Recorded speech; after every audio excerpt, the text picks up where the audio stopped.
We live in an age of remarkable technological advancement, don't we? Some are positive, others are frankly dangerous and advance evil and deception in ever-increasing ways. Now, one area very impactful on all of our lives and exponentially increasing ways. For most, this area of technology we're going to talk about today is shrouded in mystique, with origin, purpose, scope, and ultimate impact on the entirety of global civilization, I would say cloaked in darkness. Now, if the words of the designers and the promoters of this technology are taken at face value, this technology has already surpassed the combined knowledge of any single person or group of people. It can create anything a person can conceive and do it better, many times more quickly, and do it at nearly zero cost. This technology can replace human beings with robots who do what they're told, don't have to think, don't argue, don't organize into labor unions, have no conscience, and in reality are the perfect slaves. So, to what am I referring? Well, the common reference is AI, short for artificial intelligence. The title I've chosen for today's program with Dr. Isaac Crockett and myself is this title, AI Technology and the Christian, Approaching the Unknown in Days of Deception. And while the technology of AI was seemingly birthed just some months ago as a concept or goal, it actually was not. In fact, the ambition to create and advance a technology with such presence as to be global, with such power as to be individually personal and accessible, and with such responsiveness so as to be instantaneous and controllable by a few global elite, that's not at all new. For instance, according to self-ascribed AI experts in a document from September 2020 meeting, whose purpose then was to produce a so-called, what they called a social contract for the AI age, and in reality, we know, they said big data and the globally connected Internet of Things was officially birthed in 1960, so this has some history. So it's not new, but it is now highly, I'm going to say, perfected. Now, from a biblical perspective, the desire to consolidate global communication and to increase knowledge goes all the way back to the Tower of Babel, particularly when it's driven by those who have no fear of God and by their own words think that they are God, reminding me of King Solomon's words long ago that there's simply nothing new under the sun. Now, the guest I've asked to be with us today is new to Stand in the Gap TV, though she's been with us on our national Stand in the Gap Today radio program a number of times, and her name is Patricia Engler. Though younger in age, as you'll see, Patricia lives right in the midst of the generation to be most likely impacted by artificial intelligence and technology changes.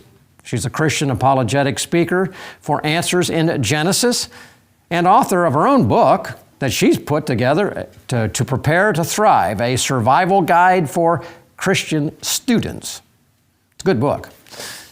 After earning a BS in general science, Patricia traveled literally around the globe, tracing the history and the consequences of Marxism in Europe. She's currently writing a new book relating these topics to today's culture. Meanwhile, she's also pursuing an MA in bioethics to help Christians think biblically about the sanctity of life issues and emerging technologies with a focus on AI or artificial intelligence. And with that, welcome for the first time to the program, Patricia Engler. Patricia, thank you for being with Isaac and me today. Thanks so much for having me. Patricia, you're a younger person, obviously. You were born into this age of advanced technology, and you're specializing in doing research in that. I just got a question to get you going here. In simple terms, could you briefly explain why it is appropriate and necessary, frankly, for every Christian to carefully consider from a biblical worldview and apologetics perspective this issue we're going to talk about today of technology and specifically artificial intelligence and technology? Yeah, thanks so much. So as you said, this is something that's really going to be impacting so much of society. People are already concerned, how's this going to affect jobs? Is this something that we need to worry about in terms of, is it an existential threat to humans? So AI is really a big deal to be thinking about, but technology in general, there's some different views about it that we're going to talk about. We'll see how it is a gift that God has given us. We want to be applying it for good purposes and doing that with wisdom, recognizing the realities of our fallen world. We want to be drawing careful boundaries to make sure that it'll have the maximum positive effects and not lead to unintentional negative consequences. And also, as we'll see, this technology is being developed by a lot of people who have a specific spiritual agenda, a specific agenda for humanity that doesn't necessarily align with God's word and could actually undermine human flourishing and freedom and religious freedoms as well. So there's a lot going on here. All right. Well, I think you did a great job on that. So, ladies and gentlemen, artificial intelligence, technology, you may be aware of this. Most people generally don't know too much about it. So stay with us as we walk through here in this part one program, and then we'll have a second part to complete next week with our special guest, Patricia Engler. Truth, flexible or permanent? The Bible, ancient history, or powerfully relevant? Culture, a reflection of enlightenment or warning signs? The pastor, commentator, or frontline combatant? Every day, American Pastors Network speaks to these questions where and when they matter.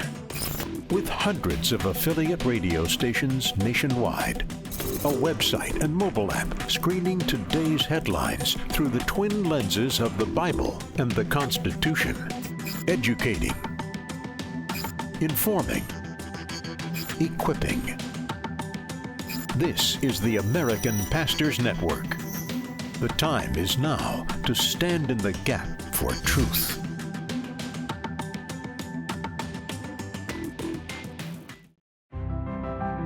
Watch Lighthouse TV wherever you go. Available on Roku, Amazon Fire TV, and Apple TV. You can view our in-house studio productions on demand, or watch what's on the station right now with our 24/7 live stream. Search Lighthouse TV online on your streaming device, or go to our website for more information. Visit lighthousetv.org to stay connected. There you can find out what's currently on the air and coming up, how to watch in your area on cable, satellite, broadcast, or streaming devices. Watch past programs or our live stream.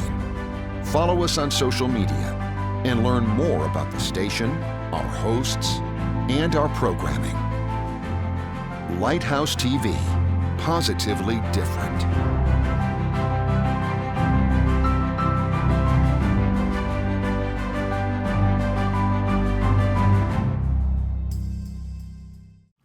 Well, welcome back to Stand in the Gap, and today we're talking to a spokesperson, apologetic spokesperson from Answers in Genesis, Patricia Engler, about some issues surrounding technology. This is actually a two-part program. We have this program, and then next week, Lord willing, we'll have part two of this. So Patricia, you and Sam have already talked about artificial intelligence, and you already talked about that there are some positives and there are, I think you said it was unintended consequences. And so many times when technology is going forth, the inventor of that technology only sees the good parts of it.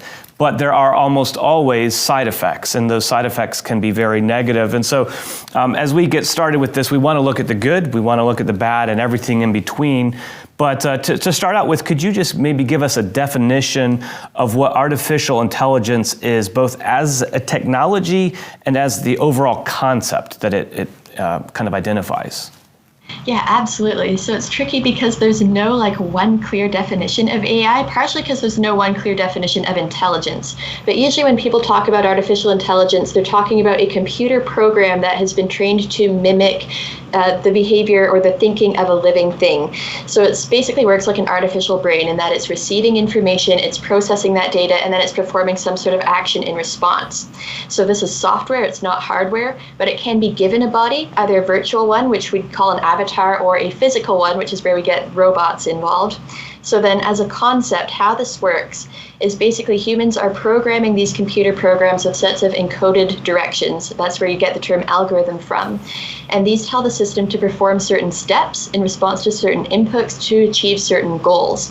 And there's one approach to this called machine learning. And that's where the program is trained to learn from its past experience, learn from past new data that it's gotten, and then use that to adapt its behavior in response so that it can, say, make predictions, like anticipating the next word in a sentence. That's where we get our generative AI with those large learning models, like or large language models like ChatGPT.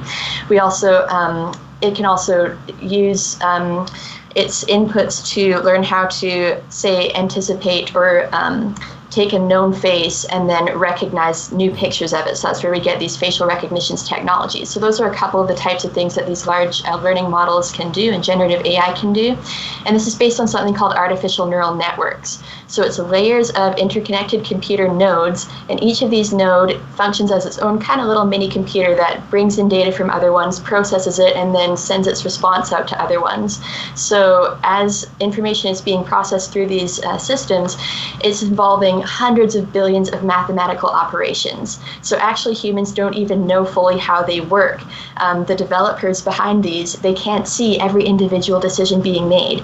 So these are really complex machines that are coming up with all this information, and their own developers don't even fully know how. So we have some interesting things going on here, and we need to remember that this is it's trained on fallible data. It's being created by fallible humans, and it's subject to different biases and what we call hallucinations, where it basically just makes up information.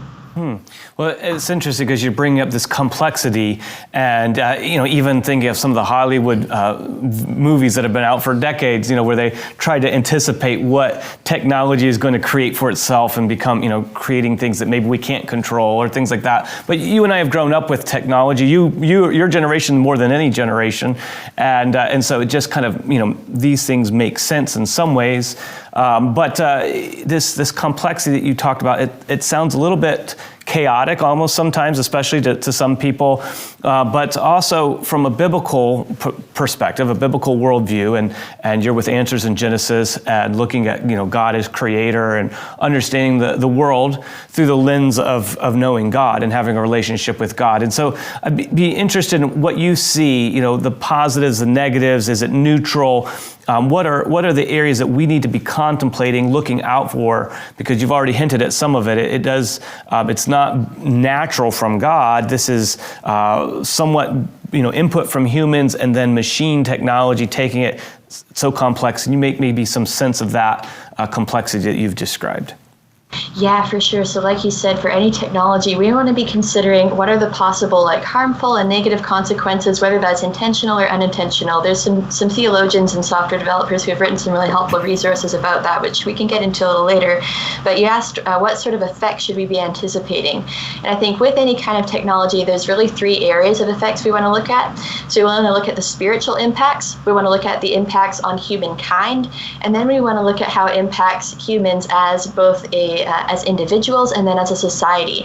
So to break that down a little in terms of AI, for the spiritual impacts, one danger I see coming is people looking to AI and artificial intelligence as the authority for truth. Because it is so powerful and complex, people will, even like they do with the internet now, what AI says people might take as the definitive authority instead of God's word. That needs to be our authority for truth. People are already looking to AI for moral and ethical guidance. They're asking AI to write fake Bible verses, to even lead church services. People are also, in some cases, looking at technology as the redeemer that's going to solve all the problems, when we know that's not the case. Jesus is the redeemer of our fallen world. People also, in some cases, are hoping that technology can make them like God, which goes all the way back to Eden, that first lie we read about in Genesis 3. So I really think spiritually there's a lot of potential for AI to become humanity's most compelling idol yet. So we want to be aware of that. We also want to consider the effects on humankind. Some people are concerned that with this potential for exponential growth, that AI can teach itself and develop its own new, even greater capacities, this could get beyond humans' abilities to control. What might that look like? As Christians, we know that Jesus is going to come back to a world that has people in it, so I don't think biblically we need to be concerned about AI annihilating humanity, but we do need to consider the ethical implications of what it can do. People are also considering using AI to incorporate that into their bodies through brain-computer interfaces and that type of things, and using it as another way to create themselves. That's where we get into transhumanism and posthumanism, so that can have other implications for humanity as a species. And then for societies and individuals, we want to think about, what's the economic impact? Lots of people are concerned that AI could affect their jobs, which certainly it could. How feasibly and quickly and totally every job can be automated, that's another question. There's assumptions going into that make it hard to predict, but we do need to be aware that this can have some big economic implications. I'm also concerned about the potential for AI to basically trivialize society, so dumbing humans down. If we start to outsource our reasoning and our communication skills to these unseen algorithms, we don't want to be letting those skills atrophy at a time when we need them more than ever. And also we want to consider how this technology can be used for things like surveillance and control. So totalitarianism, these sort of authoritarian systems that act like God and want to control human behavior and thinking and emotions, they need to be able to know what's going on everywhere, and they need to be able to monitor and predict and manipulate people's behavior. And these large language or generative AI and AI in general gives totalitarian regimes a way to do that. So those are just some of the effects we want to be considering. And Patricia, you identified many of them, and I, as you and I had talked before, and we're talking right now for people who are listening, I mean, it's hard to imagine that there's something, a machine, a methodology, something out there that can actually think, something that can make decisions, something that can give you and me personally on our phone or on our computer things that maybe we asked for or we didn't ask for. That's hard to perceive. And so we can't go further into that, but I do want to come back and ask you this, because this technology is man-made. Somebody set out. So talk just briefly. Everything has a beginning from the technology perspective, and according to your research, what would you identify as far as when this technology came, and who was behind, and maybe could shape and flavor a little bit of the purposes for which this concept, artificial intelligence, which by itself is almost like a contradiction of terms, but came about? Yeah, for sure. So briefly, some people trace the origins back to the 40s when you had a science fiction writer, Isaac Asimov, who really started getting people excited about robotics and computing. And then around 1950, you had a guy named Alan Turing, if you've heard of the Turing test, or your audience has. So he came up with this paper called Computing, Machinery, and Intelligence, where he suggested how you could create intelligent machines. And that's really where this idea started getting traction. So he proposed what's called the Turing test, where you measure a machine's intelligence based on how well it can mimic human behavior when it's answering questions. So that got people thinking about these concepts. And then over in the, also just that same decade in the 50s, you had the Rockefeller Institute. And they funded a workshop, a research workshop that brought together the founding fathers of AI. And that workshop is where we first see the term artificial intelligence being popularized through that title. So then this idea started to get more traction throughout the 60s and 70s as computers were becoming more popular. You had some researchers working on systems like an early chatbot called Eliza, starting to develop this technology, but it really slowed down because people thought it wouldn't be able to go any further until you started having a few more breakthroughs. For instance, in 1997, you had the computer, IBM's Deep Blue, that beat the human chess champion at the time. Then 2016, you had a computer that won at the game AlphaGo above humans, which is a lot more complicated than chess. So this really got people wowed by the capacities for this technology. And then moving forward, you've been seeing these breakthroughs in the generative AI, the large language models, and so on. So that is a quick historical crash course there. Okay, and that's really, that's very good. And let me go here in the last couple minutes in this segment and ask you this question, because Many of those that you mentioned that were the originators, and then particularly now with those who are promoting AI, they are also linked, most of them, if not all of them, are linked very closely to global government. What we're talking about is global. It is everywhere around the world. So this would be my question to you. Can you share just a little bit about some of the stated goals for this technology as coming out of the minds of these globalist-centered individuals? Yes, sir. So just briefly, for instance, the World Economic Forum, they have a tool you can find online. It's called the Diversity, Inclusion, and Equity 4.0 Toolkit, where they are encouraging corporations to use AI to monitor all their employees' activities in order to make sure that everybody's complying with certain diversity and inclusion standards that, of course, might not align with God's word. So you're seeing it being used to enforce that kind of soft totalitarianism, getting everybody to conform to the going ideology. You're seeing, like you alluded to earlier, a document called The Social Contract for an AI Age, which was signed by a number of people, including the Vice President of Google, and it is requesting a system to evaluate and monitor individuals and governments and corporations in order to make sure that they're upholding these new social norms. This is supposed to be the basis for a new sort of social system, and those norms would include, of course, following World Economic Forum policies, following United Nations policies, forbidding undefined online hate speech, incentivizing businesses to only do business with other groups that have signed. So another kind of soft totalitarianism example there. And then you see researchers like Dr. Ben Goertzel, who's really been developing artificial general intelligence. He has some papers that we can talk about later that are connecting this to a Marxist vision explicitly.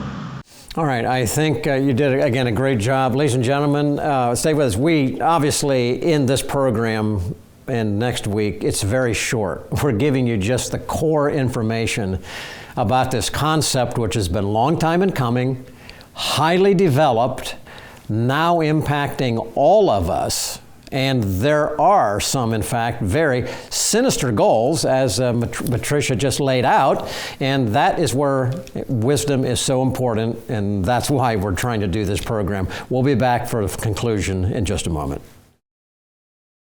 Stand in the Gap is produced and recorded in the studios of Lighthouse TV. Positively different.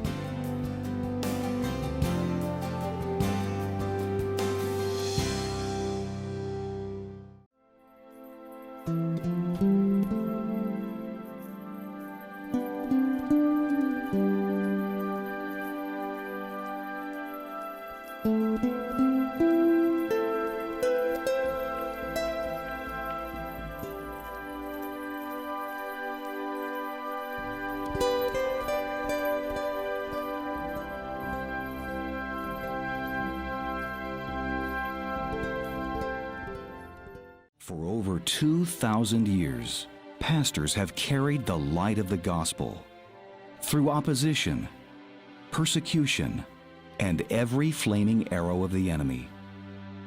But sadly, now more than ever, our nation is experiencing a period of spiritual darkness. But what would happen if churches threw off the shackles of fear and boldly stood for truth? If 100,000 pastors around the nation joined together and committed to preaching God's word no matter the consequence, pastors who are unaffected by changing times and the opinions of men, what would happen if America's pulpits became aflame with the preaching of righteousness?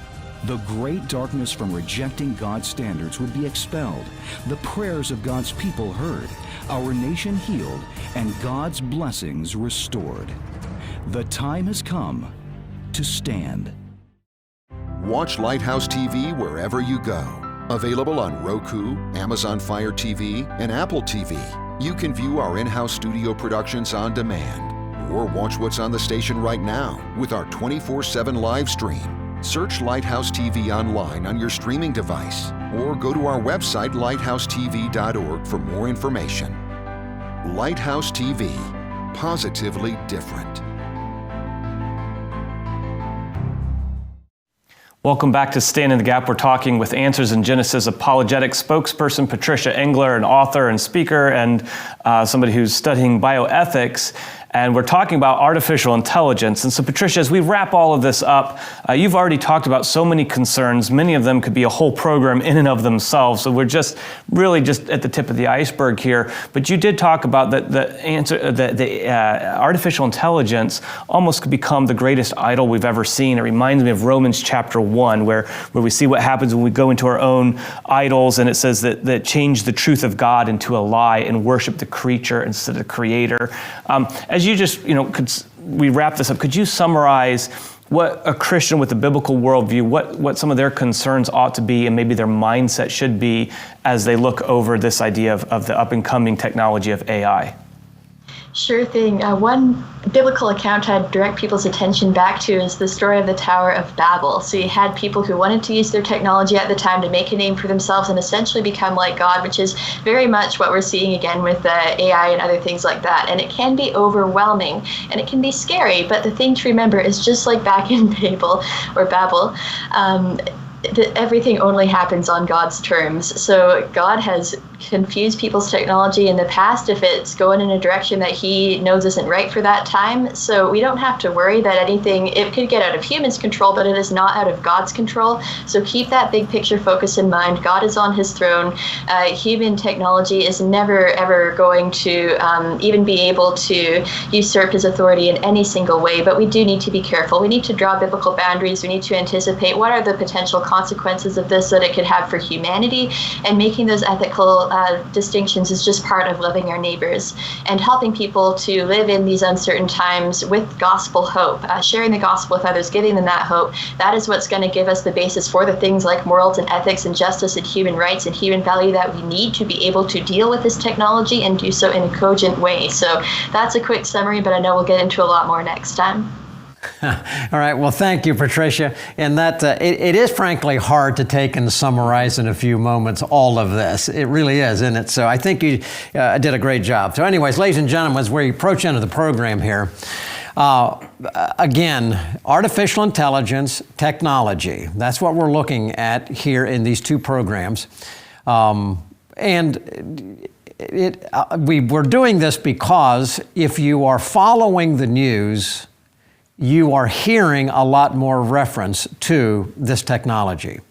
If you are involved in internet and an iPhone and you pick it up, or your laptop, or frankly almost anything anymore, we're being impacted by this thing called artificial intelligence. And with it then brings a host of some positive, but a lot of things that can lead us to a wrong conclusion and to a wrong sense of truth, since this thing sitting out here is actually thinking and making decisions. And we will talk more on this in the next week program. But anyway, with that in mind, thank you for being with us today. We're glad that you watched the program. And again, as I do oftentimes, if the program has been a blessing to you, and so many of you have written, write to us if you've never done that.